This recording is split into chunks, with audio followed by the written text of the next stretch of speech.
Hi everybody, this is my presentation for the histories and stems of psychology. I am covering chapter 18, which is psychobiology. For starters, we're going to start with what is psychobiology? Psychobiology aims to explain psychological events in terms of their biological origins, studies how the brain and other psychological systems impact human and animal behavior, also investigates the biological factors underpinning diverse behaviors, emotions, ideas, and mental processes. Psychobiology tries to combine biological and psychological concepts in order to acquire a better understanding of how biological and psychological processes interact to form behavior and mental processes. Who is Carl S. Lashley? Psychobiological research begins with the pioneering work of Carl Lashley. Carl Lashley was a psychobiologist born in 1890 in Davis, West Virginia.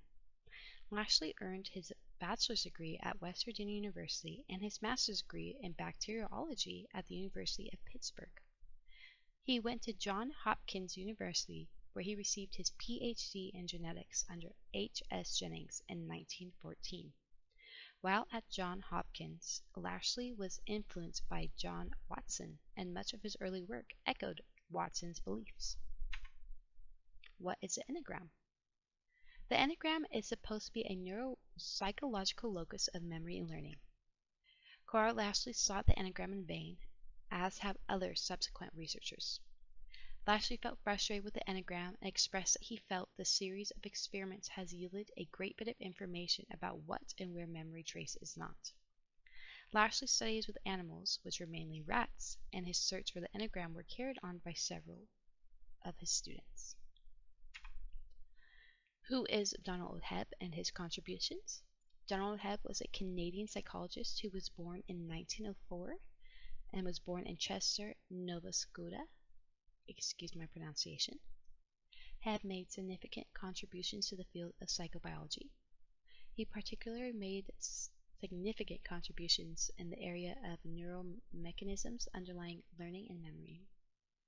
Hebb's work laid the foundation for our understanding of how neural connections are strengthened through experience.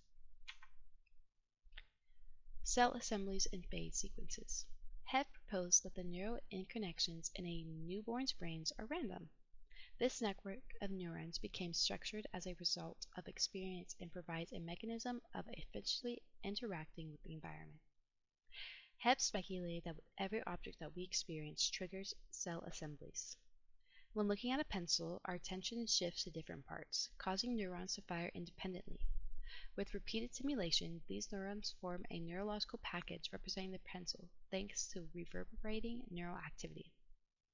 Neurons stimulated by an object form cell assemblies, and these cell assemblies form phase sequences.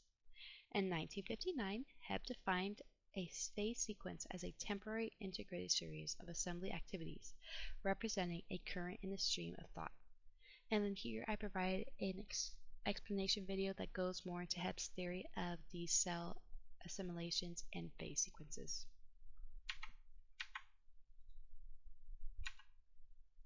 Roger W. Sparrow and the split brain.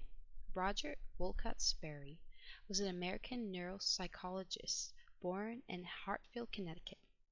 In 1935, Sperry graduated from Oberlin College with a BA in English and an MA in psychology. In 1954, Sperry joined Caltech in Pasadena as the Hickson Professor of Psychobiology. At Caltech, Sperry focused on studying the pathways through which information is transmitted between the cerebral hemispheres. Sperry and colleagues discovered two routes for the interhemispheric transfer, the corpus callosum and the optic triasum. Excuse my pronunciation. They found that both the corpus callosum and the optic triasum are removed from the brain and is known as a split brain preparation, as seen here. Ethology.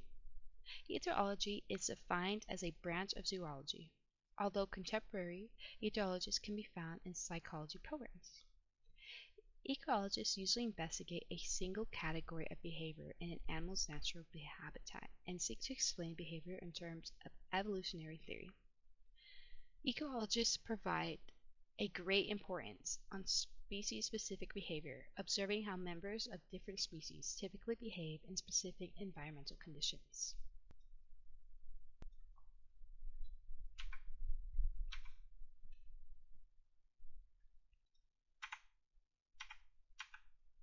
And here is a picture of a woman who is actually in ecology, studying wolves.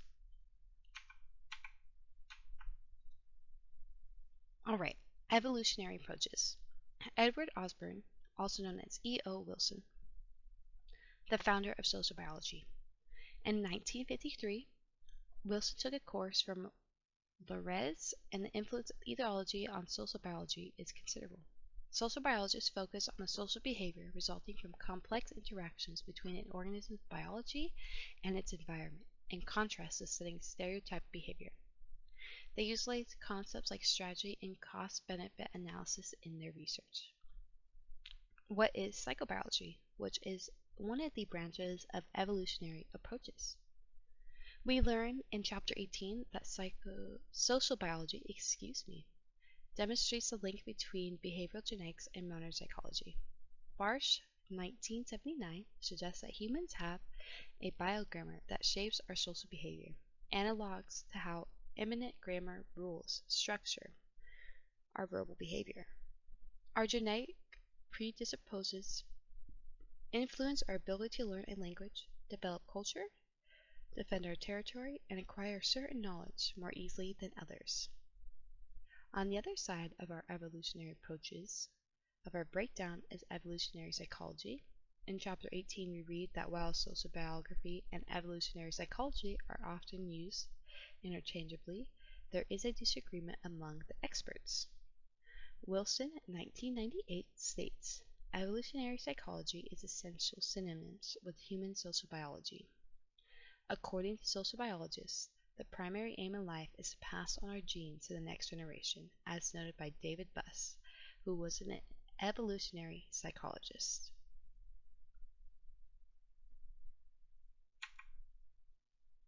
The misbehavior of organisms. The Keller and Marion Breland's work delivered a blow to the behaviorist anti-nativistic stance.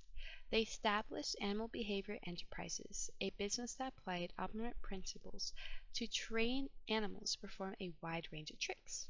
Initially, they observed that animals were highly trainable. However, over time, instinctive behaviors started to interfere with or replace learned behaviors. The phenomenon of instinct behavior inferring with or replacing learned behavior was termed as instinctional drift. The Breland's observations challenged three behaviorist assumptions, which we learned which are animals as blank slates, second, insignificance of species differences, and three, universal conditioning's potential. These behavioristic assumptions either deny or downplay the significance of instinctive behavior. The work of the Brelands at the Animal Behavior Enterprises not only highlight the intimate aspects of behavior, but also showcase the effectiveness of operant conditioning procedures.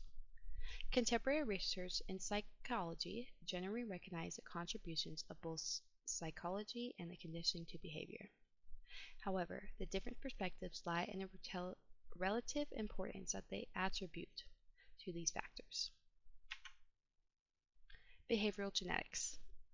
Behavioral genetics, as we learn in Chapter 18, is a branch of psychobiology that examines the genetic impact on cognition and behavior. In nativism, empiricism debate, behavioral geneticists lean towards nativism, asserting that certain thought processes and behavioral patterns are significantly influenced by heredity. Thanks to the contributions of etiologists Wilson, the Brelands, and Sigelman, nativistic explanations of behavior are widespread in modern psychology. This is exemplified by the current popularity of evolutionary psychology. And then here is another little video going more into what behavioral genetics is and how it branches off more into psychobiology now. And then here is a quick summary of all the things that we just learned in chapter 18. So for starters, we learned what psychobiology was, which is the exploration of biological basis of psychological phenomena. We learned about Carl Lashley. Carl Lashley was a notable figure in psychobiography, initially supported Watson's behavioralism, but couldn't find neuropsychologist evidence for the brain as a switchboard concept. We also learned about Donald Hebb.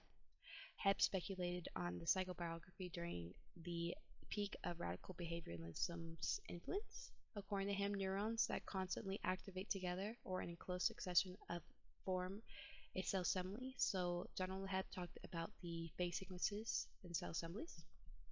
Sperry and his colleagues are another group that we learned about. They constructed the split brain in animals by removing the corpus callosum and the optic system. Excuse my pronunciation. We also learned about etiology. Etiologists applying evolutionary theory explain species-specific behaviors, leading to the decline of behavioralism's popularity. We also learned about the sociobiologists extend to etiology to the study of complex social behavior. We learned that humans inherit a biogrammar that predisposes them to engage in a wide variety of cultural activities. Evolutionary psychologists are a variation of sociobiologists focused on human behaviors. We also covered the work of Marion and Keller Breland, which demonstrated that learned behavior tends to shift toward instinctive behavior, challenging assumptions made by radical behaviorists. And then we touched base a little bit on the behavioral genetics to examine the genetic impact on cognition and behavior. And that wraps up chapter 18 of psychobiology. Thank you.